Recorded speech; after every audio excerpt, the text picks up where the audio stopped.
এইফালে বেঙেনা কাটি লৈছোঁ, বিলাহী এটা কাটি লৈছোঁ আৰু কেইটামান মটৰ, কেঁচা মটৰ লৈ লৈছোঁ, নহৰু, পিঁয়াজ লৈ লৈছোঁ। এইফালে মই নিমখ সানি লৈছোঁ। নিমখ সানি লৈ মই এইখিনি ফ্ৰাই কৰি লৈছোঁ, বেঙেনাখিনি আৰু পিঁয়াজটো। এইফালে ফ্ৰাই কৰি আছোঁ মই। বিলাহীটো ফ্ৰাই কৰি ল'ব লাগিব।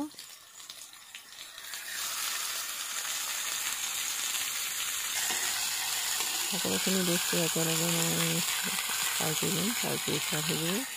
আৰু মোৰ ভিডিঅ'টো চাই ভাল পালে সকলোৱে শ্বেয়াৰ কৰি দিব, কমেণ্ট কৰিব, লাইক কৰিব আৰু মোৰ পেজটো কোনোবাই যদি ছাবস্ক্ৰাইব কৰা নাই ছাবস্ক্ৰাইব কৰি দিব। এইটো বহুতেই ধুনীয়া লাগে খাবলৈ, ইমানেই ভাল লাগে। খাই চাব আপোনালোকে এবাৰ, খালে গম পাব কেনেকুৱা লাগে। ধুনীয়াকৈ জ্বলা দি দিব, কিন্তু মই জ্বলাটো নাই দিয়া বেছি, ল'ৰাকেইটাই খাব গতিকে জ্বলাটো কম দিছোঁ।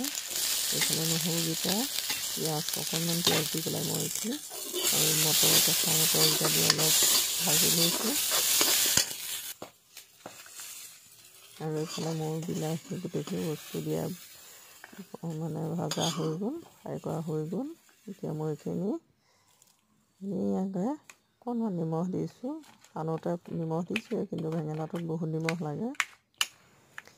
মোৰ অন্য এটি সৰু মিনি ব্লগলৈ আপোনালোকক সকলোকে স্বাগতম জনাইছোঁ। এয়া দেখিছে, বেঙেনাখিনি মই নিমখ সানি লৈছোঁ। এটা বেঙেনা কাটি লৈছোঁ,